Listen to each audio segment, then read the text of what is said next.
गंवार। एक गांव में एक सुखी परिवार रहता था। उस परिवार में 3 भाई और एक बहन थी। उनके माँ बाप उन चारों से बेहद प्यार करते थे, मगर बीच वाले बेटे से थोड़ा परेशान थे, क्योंकि बड़ा बेटा पढ़ लिख कर डॉक्टर बन गया और छोटा बेटा भी पढ़ लिख कर इंजीनियर बन गया था। मगर उनका बीच वाला बेटा बिल्कुल गंवार और आवारा ही बनकर रह गया। अब उनके 2 बेटे डॉक्टर और इंजीनियर ने शादी भी कर ली थी और कुछ महीनों के बाद ही उनकी बेटी भी एक अच्छे घराने में शादी हो गई थी। मगर बीच वाला बेटा अभी भी कुंवारा ही था, क्योंकि वो बिल्कुल अनपढ़ था और कहीं पर मजदूरी का छोटा सा काम करता था। इसलिए उसे शादी के लिए कोई भी लड़की नहीं मिल रही थी और उसके माँ बाप उससे बहुत परेशान हो चुके थे। अब जब भी उसकी बहन अपने मायके आती तो पहले वो अपने डॉक्टर और इंजीनियर भाइयों से मिलती थी, मगर बीच वाले भाई से वो बहुत कम मिलती थी, क्योंकि वो उसे ज़्यादा पैसे नहीं दे पाता था। लेकिन फिर भी वो अपनी बहन से बहुत प्यार करता था। अब उनके पिताजी की बीच वाले बेटे की शादी किए बिना ही मृत्यु हो गई। उनकी माँ ने सोचा कहीं अब किसी के मुंह से बंटवारे की बात ना निकले, इसलिए अपने ही गांव की एक सीधी सादी लड़की से अपने गंवार लड़के की शादी करवा दी। शादी होते ही न जाने क्या हुआ, अब उनका अनपढ़ बेटा पूरा मन लगाकर काम करने लगा और पहले से कहीं ज़्यादा मेहनत भी करने लगा। अब तो उसे कोई भी दोस्त बुलाने आता तो वो उसे यही कहता था कि भाई, पहले तो मैं जैसे तैसे अकेला कमाकर खा लेता था, मगर अब मेरी शादी हो गई तो मुझे अपनी पत्नी के लिए भी कमाना पड़ता है और कल को आने वाले बच्चों के लिए भी तो कुछ जोड़ना ही पड़ेगा। इसलिए दोस्त, अब मैं तेरे साथ नहीं घूम सकता। ये कहकर उसका गंवार लड़का सीधा अपने काम पर निकल जाता।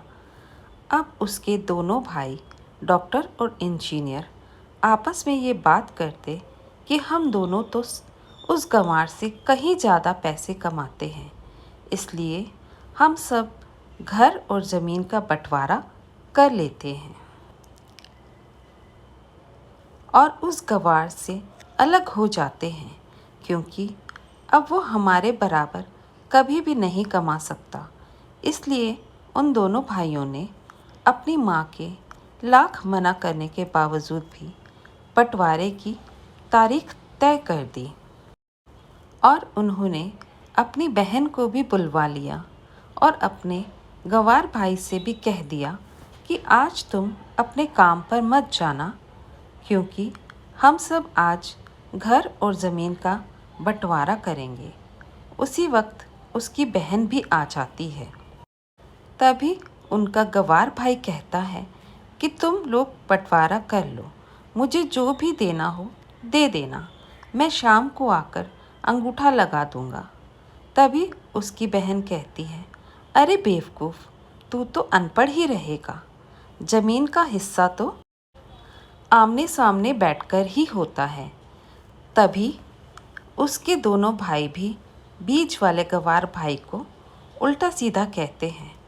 तब उसकी माँ भी उसे कहती है कि बेटा, आज तू काम पर मत जा, बंटवारा तेरे सामने ही हो। उसी वक्त वकील भी आ जाता है। तभी वकील कहता है कि आपका सारा हिस्सा मिलाकर 10 बीघा ज़मीन है और आपका घर है। अब ये बताओ कि किसको कितना हिस्सा देना है, मैं उसी हिसाब से बंटवारे के कागज़ बना दूंगा।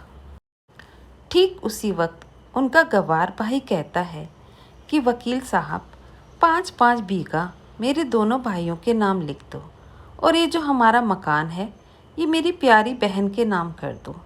तभी उसके दोनों भाई और बहन पूछते हैं कि और तू हिस्से में क्या लेगा। तभी उसका गवार भाई कहता है कि मेरे हिस्से में मेरी प्यारी माँ है ना। और तभी वो अपनी पत्नी की तरफ मुस्कुराते हुए कहता है कि क्यों मेरी प्यारी पत्नी, क्या मैंने गलत कहा। उस गंवार की पत्नी अपनी सास से लिपटकर कहती है कि माँ से बड़ी वसीयत क्या होगी मेरे लिए। और उसी वक्त उसका गंवार पति भी अपनी माँ से लिपट जाता है। गंवार बेटे बहू के इसी प्यार ने जमीन जायदाद के बंटवारे को एक सन्नाटे में बदल दिया। तभी बहन अपने गंवार भाई के गले लगकर रोते हुए कहती है कि माफ़ कर दो भैया, मैं आपको समझ नहीं सकी। तभी उसका भाई कहता है कि मेरी प्यारी बहन, इस घर में जितना अधिकार हमारा है उतना ही अधिकार तेरा भी है। और रही बात बंटवारे की, तो बंटवारा नहीं करने से हमारा जीवन रुक तो नहीं जाएगा। क्यों करते हैं हम बंटवारा? क्या हम एक साथ मिलकर नहीं रह सकते जैसे हम बचपन में मिलकर रहते थे? एक साथ मिलकर रहने को ही तो कहते हैं एक अच्छा परिवार। और उस अच्छे परिवार को संभालती है एक माँ।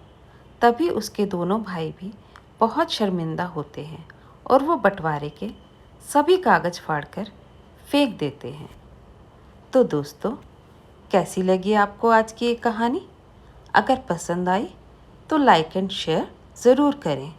चैनल को सब्सक्राइब ज़रूर करें।